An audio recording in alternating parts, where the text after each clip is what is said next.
right, welcome everybody. We're here at my tiny worm bin, and this is going to be the 10th feeding of this worm bin. And wow, I'm just seeing so many castings. Really impressive. And I see some worms, which is good. We'll see if you guys can see them too.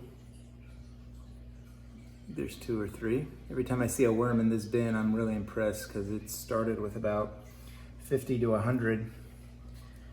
And I went to a Vermicompost class in my local county extension office.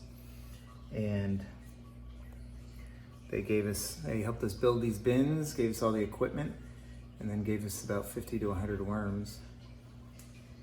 And it was, I was doubtful because I like to start with, about 2,000 worms or so. And I just didn't know if I was going to be able to make this happen. And it is doing fantastic. We've been putting a lot of bedding in, and I actually switched a lot of the bedding with, it was office paper that they had given us, and then I put some cardboard, shredded cardboard in, because that's kind of my bedding of choice. And I'm just real impressed. Now this bin, unlike my other bins, I sometimes have to put water in. So I'm gonna dig deep and just make sure nothing's pooling down there. The top can get really dry. I'll feel that paper, the cardboard, and I'll feel it kind of dry. So I may put some water in. Probably one time in between feedings, but I want to make sure that I don't over water it, so I don't want to see any pooling down below. And this is real crumbly. I mean, you can tell that the moisture level is pretty good in here, but I don't see much of their feeding. I mean, this is, you'll see this is the strawberry top, and they tend to eat the strawberry real quick, and then just that leafy greeny top takes them a little bit longer. But every handful I'm feeling and seeing worms, even if you guys can't see them. I mean, they're a little elusive, but yeah, they are doing well in here. So yeah, this will be the 10th feeding. So we're getting along. I mean, a little over 2.5 months, or about 2.5 months old.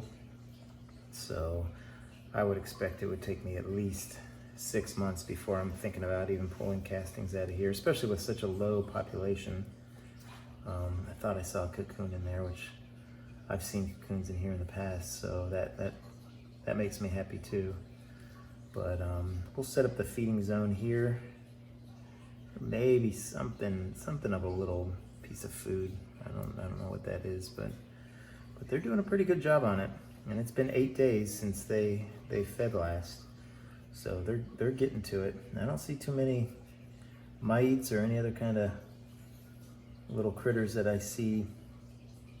Now I say little critters, but I mean, we're talking tiny. I can't even barely see them, but I don't see any here. So I'm gonna go ahead, and even though they have a lot of bedding, I'm just gonna put some more bedding to help dry any kind of food that I put in there. And more bedding is always good.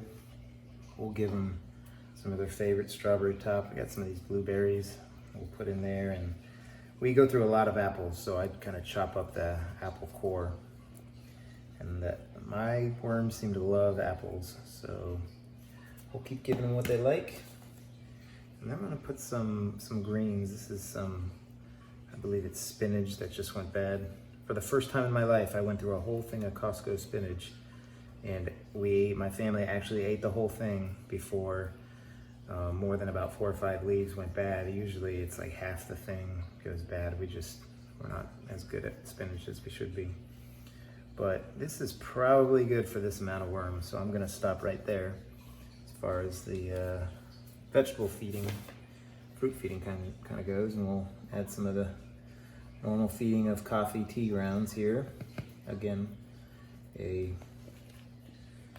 very fine particulate food for them.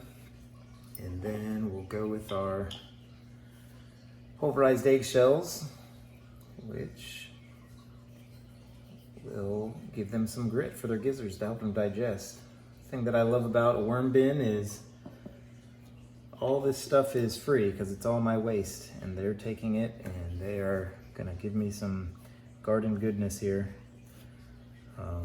So we're gonna wrap up things here, but if you like the video, I'd appreciate giving me the thumbs up, hitting the like button, and subscribe if you haven't already. But leave me some messages in the comments on what you think, what you've learned from vermicomposting. I really appreciate all the comments that I get, and I learn from them so much. And let me know if you've, kind of what's the smallest amount of worms that you've ever started a bin with that's been successful, because I'm thinking this bin's gonna make it. It was never in doubt, from the time I started it, I never had any bad days with it, but before I started, I was like, oh boy, that's too few worms. But all right, I hope everybody has a great day and is doing well with their vermicomposting. So take care, have a good one.